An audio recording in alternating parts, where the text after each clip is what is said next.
Comme chaque année à la même époque, l'équipe de Fleet TV avait mis le cap sur la Champagne, histoire d'essayer les perles du dernier millésime automobile. Plein d'abnégation, Alain et Philippe s'apprêtaient donc à remplir cette tâche ô combien ingrate. Et cette année, on vous les teste en mode départ en vacances avec quelques effets personnels. Et puisqu'on est en Champagne, un petit quelque chose pour se désaltérer. C'est sans doute l'une des nombreuses manifestations du politiquement correct.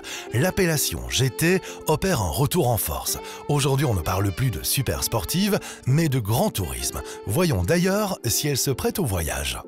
Et on démarre avec la Lotus Exige S.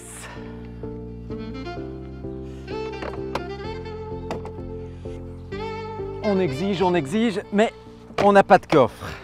Ben moi je dis, concentrons-nous sur l'essentiel.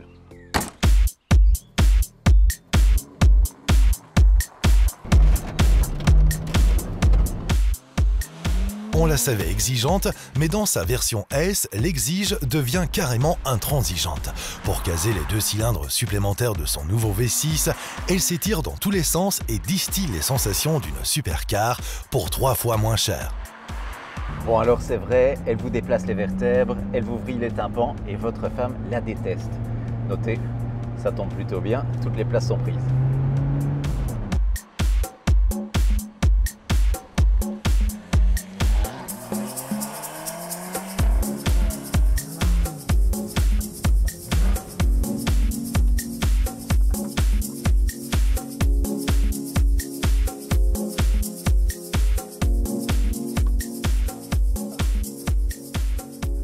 Non, je vous en prie, monsieur.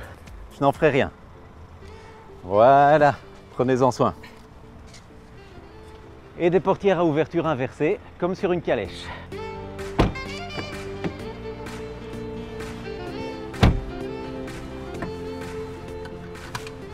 Au moins, pas besoin de chausse-pied cette fois.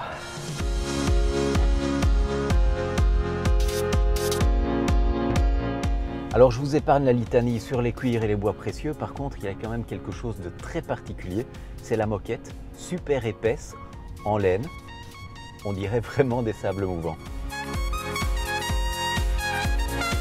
Alors on s'enfonce dans la moquette, on s'enfonce dans les sièges, on se vautre littéralement, mais le maintien de caisse lui est parfait. Emprunté à BMW, le contrôle actif du roulis de cette Rolls-Royce Ghost remplit parfaitement son rôle. Il a pourtant fort à faire avec les 2,4 tonnes de l'engin. Baptisé Baby Rolls, ce gros bébé est suralimenté par un V12 de 570 chevaux. Ça va patron? Il y a intérêt, sinon je l'embarque dans la Lotus.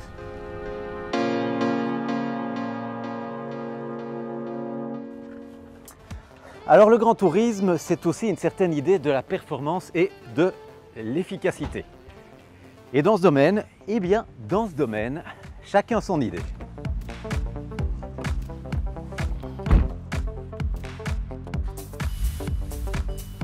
À première vue, une bonne idée.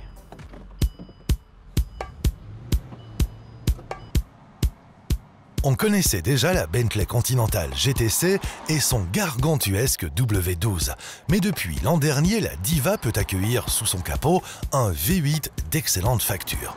Avec ses 500 chevaux, il n'a d'ailleurs presque rien à envier à son grand frère. À vitesse stabilisée, il se transforme même en 4 cylindres grâce à une coupure d'alimentation ciblée. Et ça, c'est tout bon pour les consommations, par exemple de champagne, puisque c'est 40% d'économie sur le poste carburant. Voilà, un argument qui parlera peut-être au public cible, ou pas.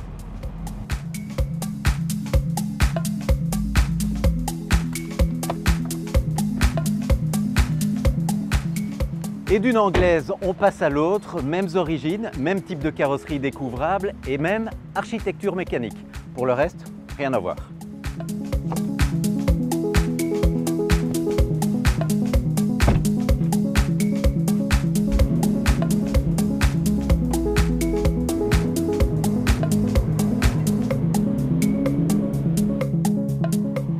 Cellule en fibre de carbone, structure en aluminium, pilotage électronique des amortisseurs, mode de conduite à la carte, la McLaren MP4 12C Spider transpose à la route un savoir issu de la Formule 1.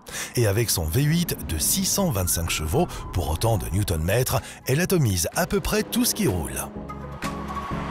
Les supercars sont des voitures beaucoup trop chères et beaucoup trop puissantes pour les mortels que nous sommes. N'empêche ce constat posé, cette McLaren a au moins le mérite de rendre accessibles ses performances au plus grand nombre. Honnêtement, ça se conduit comme une Clio.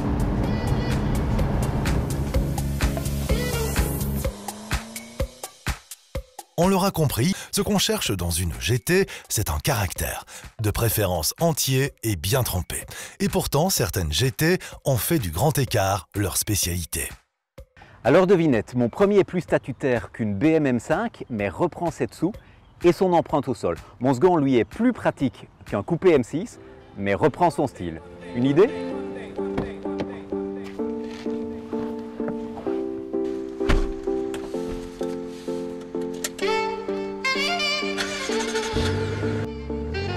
Avec sa M6 Grand Coupé, BMW nous offre une interprétation musclée du coupé à 4 portes.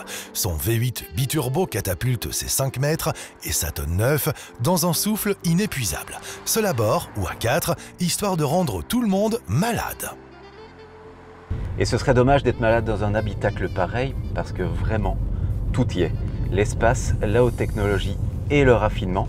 Un brin austère peut-être, mais ça colle assez bien avec la définition sportive du modèle. Et écoutez ça, c'est doux comme un agneau, mais c'est un loup, habillé en Prada.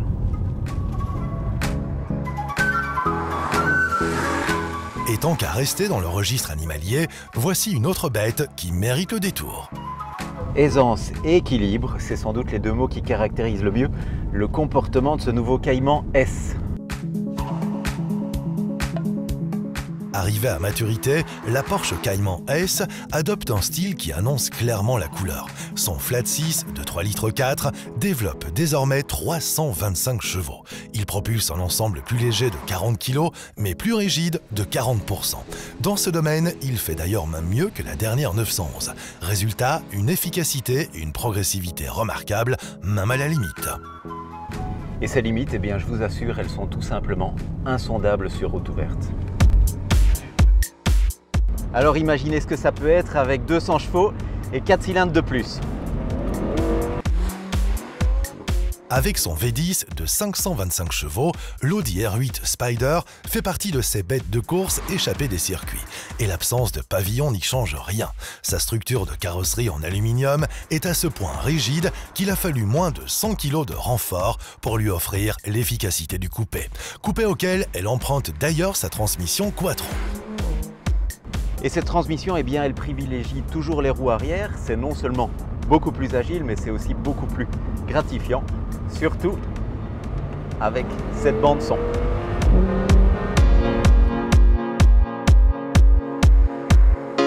Alors heureusement, pas besoin d'un V10 d'anthologie pour en prendre plein la vue et plein les oreilles. La preuve, son moteur est le plus petit du plateau. Il ne cube même pas 3 litres et malgré les efforts de Jaguar, cette F-Type n'est pas non plus la plus légère. Son truc à elle, c'est l'homogénéité.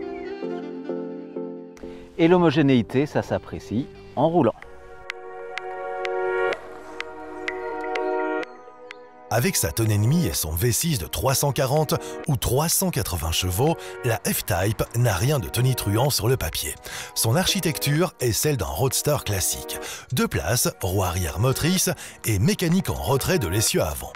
Tout ça sous un emballage qui nous ramène un demi-siècle en arrière, à l'époque des fameuses XK et E-Type. La technologie embarquée, elle est par contre bien d'actualité, avec un amortissement piloté, une construction légère en aluminium et une répartition des masses 50-50.